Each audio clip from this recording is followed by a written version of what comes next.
Are you preparing for a triathlon? Well, if so, you are in luck because today I'm sharing the top 5 things that I wish somebody had told me before my first triathlon. Of course, I didn't ask, so I'm glad you're here because after today's video, you will feel much more prepared, much more confident. You may not know all of what you're doing, but you'll look like you'll know what you're doing, and you'll definitely have a much better experience, whether it's your first triathlon or maybe you've done a few and you just want to make sure you're doing the right things surrounding that swim start strategy. So let's get into those things right now.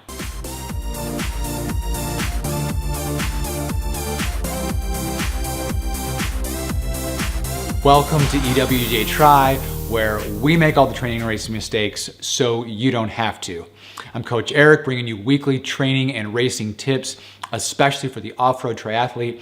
Today we are talking about things I wish I knew before the swim. So here we go. Number 1, the pool does not prepare you completely for that open water.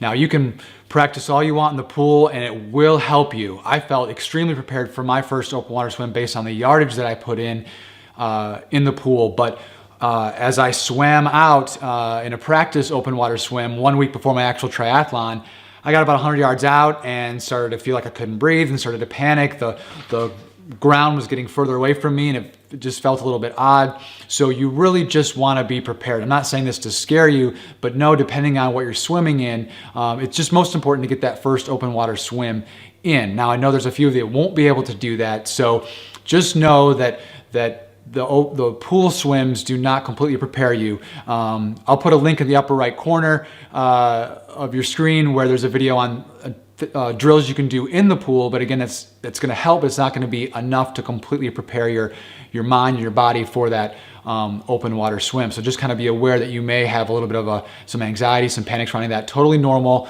I just want you to be prepared for that. On the same token, you're not allowed to push off the wall inside in the open water like you can in the pool. So, swimming 800 yards or 1,000 meters or something in the triathlon, you don't get that push off. And so you will get a little more tired in terms of your swim, and your legs will start to drop, which will slow you down a bit. So, which changes your stroke a bit. So again, this is not a bad thing. It happens to really all of us if you're not practicing a lot in the open water, but just kind of being prepared for that and really focusing more on your technique, keeping your head down as your legs and body start to sink and get a little bit more tired.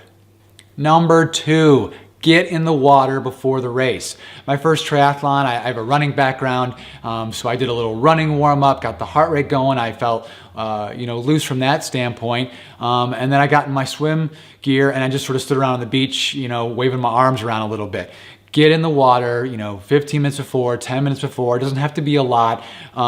This is really for 2 reasons. One, you're getting a warm up in. Going for a run's okay, it does get the blood flowing, but you're not using your arms in the same way running as you would in the water. So get in the water, get some easy strokes in if nothing else. And secondarily, you want to just get used to the water. I mean, whether it's a wetsuit swim or not, you want to get used to what it feels like. You don't want to be completely shocked, whether it's cold, warm, or all the above. You just want to kind of know what it feels like, so that the first time you're not entering the water is when the gun goes off and you're diving in. So getting a little blood flowing in the arms, getting used to the temperature of the water. And the other thing is you want to just check your goggles.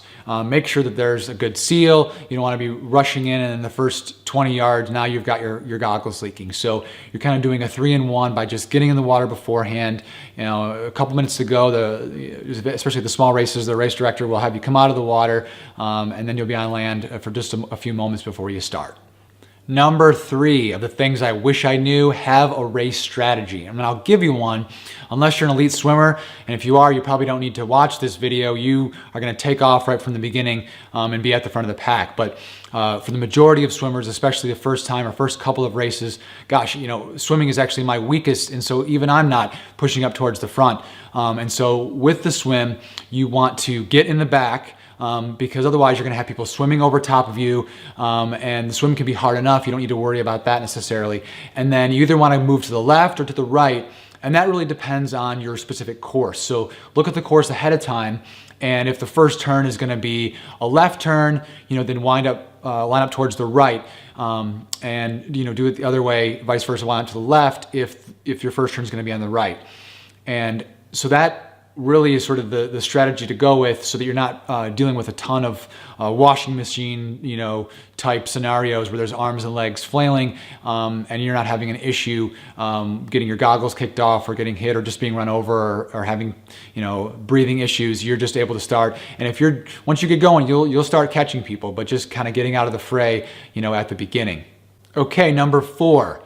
The buoys. The buoys are those giant blown up, they're usually yellow, orange, maybe red, that line the course, the swim course. And when you're heading toward those, what I wish I had known is that typically you don't have to swim on a certain side of them. They're lining the course so you can follow it along.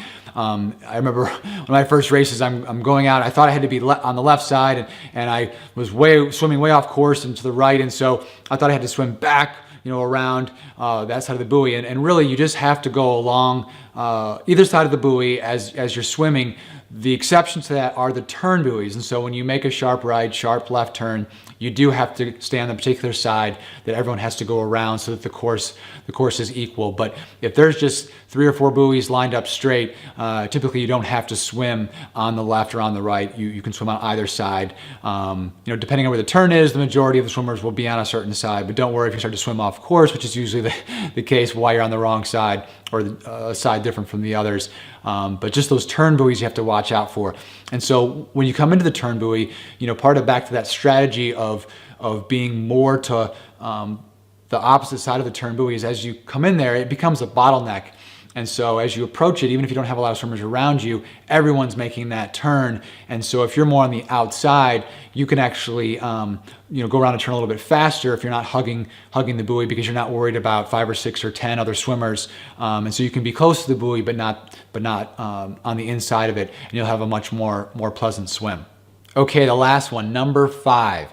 When you're out there, if anything bad happens, your goggles fill up with water, you get a side cramp, you're having trouble breathing, any or all of the above, you can swim over to a kayak, which is the most common, or somebody on a paddleboard or a small boat, anything. You are able to hold on to a kayak. I remember in my very first Ironman, I got a little bit of an elbow and my goggles started filling up with water, with the salt water.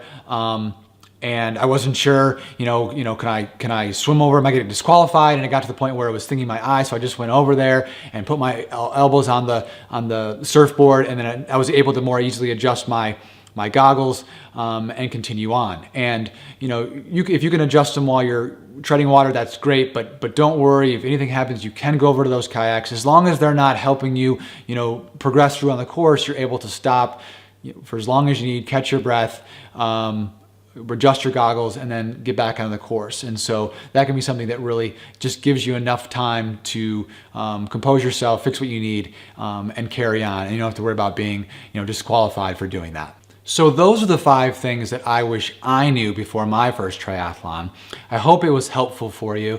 Those things seem kind of minor in and of themselves, but when you add them together, it really makes for a much more positive experience and reduces a lot of stress and anxiety if you follow some of those things, or just more aware that those things can occur. If there are things that you've experienced, or if you've had someone share with you that it's sort of a need to know before your first triathlon swim, please communicate with the community and put a comment below.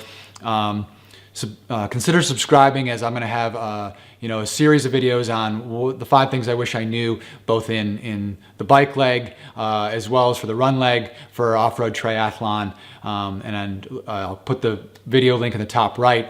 Good luck with your swim training, and especially any swim legs of any open water triathlons.